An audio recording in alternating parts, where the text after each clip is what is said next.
गुजरात में 14 ऑगस्टથી વરસાદ આવવાની હવામાન વિભાગની આગાહી અંબાલાલ પટેલે પણ આગાહી કરી છે।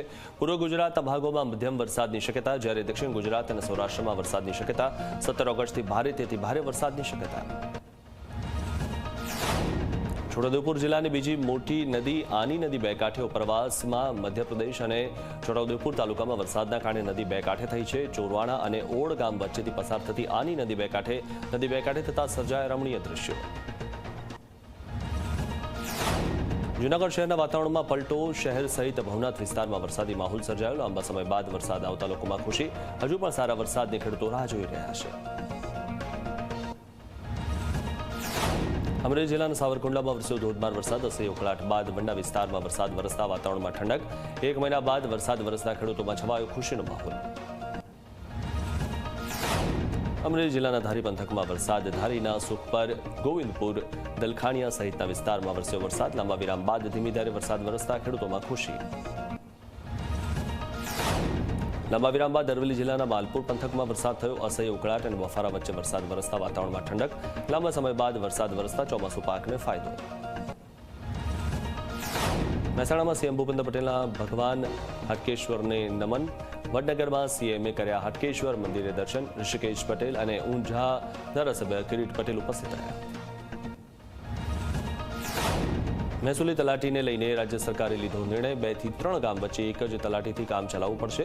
2017માં મહેસૂલી તલાટીને પ્રતિનિયુક્તિથી પંચાયતમાં લાવવાનો નિર્ણય રદ। મહેસૂલ વિભાગે ઠરાવ કરી જૂની સરકારમાં કરાયેલો નિર્ણય રદ કર્યો। સાબરકાંઠાની સાબરડેરીની આજે 61મી વાર્ષિક સાધારણ સભા। સાબરકાંઠા અને અરવલ્લી જિલ્લાના દૂધ મંડળીઓના ચેરમેન સાધારણ સભામાં હાજર રહેશે। ગેટ પર ચકાસણી કર્યા બાદ પ્રવેશપત્ર અપાયા। વિરોધ બાદ સાબરડેરીએ વાર્ષિક સરેરાશ ભાવમાં કર્યો હતો વધારો। અમરેલીમાં તસ્કરો હથિયાર સાથે 11 લાખનું સોનું લઈને ફરાર। સિન્ટેક્સ કંપનીની કોલોનીમાં તસ્કરો ત્રાટક્યા। તલવાર જેવા ઘાતકી હથિયાર સાથે ઘૂસીને 8 મકાનોના તાળા તોડ્યા। મોડે બાંધીને આવેલા તસ્કરો કેમેરામાં કેદ। વલસાડમાં આસણોરના ગામ ખાતે ધાડ પાડવા આવેલા 4 શખ્સોને પોલીસે ઝડપી પાડ્યા। મહારાષ્ટ્રથી કપડાના આસલોણા ગામ ખાતે બાઇક પર ધાડ પાડવા માટે આવ્યા હતા આરોપીઓ। પોલીસે 4 આરોપીઓ, 2 બાઇક, 3 ચપ્પુઓને ઝડપી પાડ્યા।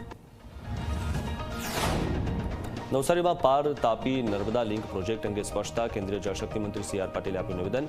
પ્રોજેક્ટને પડતો મૂકી દીધા બાદ નથી કરાયો શરૂ। પ્રોજેક્ટ શરૂ કરવા માટે સંસદમાં કોઈ DPR નથી મુકાયો। ધારાસભ્ય તુષાર ચૌધરીના દાવાને ગણાવ્યા પાયાવિહોણા। રિવર લિંક પ્રોજેક્ટ મુદ્દે CR પાટીલની સ્પષ્ટતા બાદ અનંત પટેલે આપી પ્રતિક્રિયા। DPR ન બન્યો હોય કે આ યોજના થવાની જ ન હોય તો લેખિતમાં આપો, નહીં તો લોકસભામાં શ્વેતપત્ર રજૂ કરો કે આ યોજના કોઈ દિવસ નહીં બને। 14 ઓગસ્ટે અમે વિશાળ રેલી યોજી સમાજનો આક્રોશ લોકો સુધી પહોંચાડીશું। કોંગ્રેસના ધારાસભ્ય જિગ્નેશ મેવાણીએ મોગલી બોગલી અંગે આપેલા નિવેદન પર રાજનીતિ તેજ થઈ। વલસાડના સાંસદ ધવલ પટેલે અનંત પટેલ અને જિગ્નેશ મેવાણી પર કર્યા પ્રહાર। ધવલ પટેલે કહ્યું, અમારા ધારાસભ્યની માતા વિશે જો બીજી વખત ટિપ્પણી થઈ તો અમે અમારી સ્ટાઇલમાં જવાબ આપીશું। અરવલ્લીના મેઘરજ PCN હાઈસ્કૂલ કેળવણી મંડળના હોદ્દેદારોની ચૂંટણી। પ્રમુખ, ઉપપ્રમુખ, મંત્રી અને સહમંત્રીના પદ માટે યોજાઈ રહી છે ચૂંટણી। 4 હોદ્દા માટે કુલ 11 ઉમેદવારો મેદાનમાં। કેળવણી મંડળના 720 સભાસદોનું મતદાન। સુરતમાં ભાજપની યોજાઈ ભવ્ય તિરંગા યાત્રા। કેન્દ્રીય જળશક્તિ મંત્રી CR પાટીલ અને ગૃહ રાજ્યમંત્રી હર્ષ સંઘવી સહિત મોટી સંખ્યામાં ભાજપના કાર્યકરો જોડાયા। તિરંગા યાત્રામાં વાય જંકશનથી રાહુલ રાજ મોલ સુધી યોજાયેલી તિરંગા યાત્રામાં જોવા મળ્યો દેશભક્તિનો રંગ।